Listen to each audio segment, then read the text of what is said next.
Pregnant اور nursing mothers کے لیے روزے کی قضا کا کیا حکم ہے اگرچہ وہ اس کے لیے فدیہ ادا کر چکے ہیں؟ دیکھیے، روزوں کے بارے میں یہ قانون ہے کہ جب رمضان آتا ہے تو وہ ہر شخص پر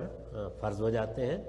لیکن اگر کوئی شخص کا وہ مرد ہے یا عورت اس کو کوئی پریشانی ہے، کوئی تکلیف ہے، کوئی بیماری ہے، کوئی مشقت ہے، میں نے پچھلی دفعہ بھی بہت سی مثالیں دی تھیں۔ آج کے زمانے میں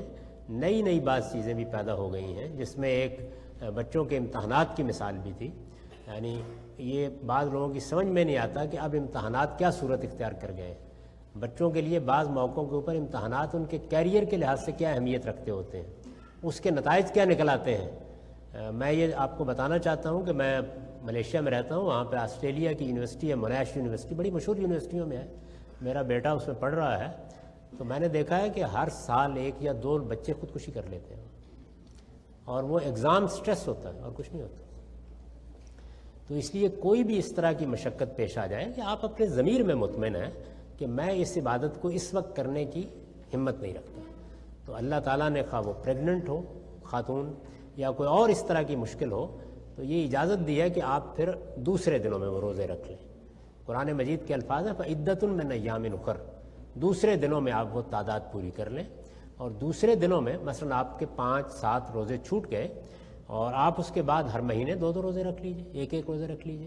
تو اس طرح 12 مہینے آپ کے پاس موجود ہوتے ہیں جن میں تقسیم کر کے آپ اللہ تعالیٰ کی اس عبادت کا حق ادا کر دیں۔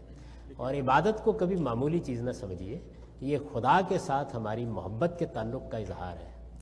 جس طرح ہمیں ماں کے ساتھ، باپ کے ساتھ، اپنے اعزاء کے ساتھ، اپنے بچوں کے ساتھ محبت کا اظہار کرنا ہے، اسی طرح خدا کے ساتھ ہمارے تعلق کا اظہار ہماری عبادات ہے۔ خدا بھی ہمارا سب سے بڑا رشتہ دار ہے،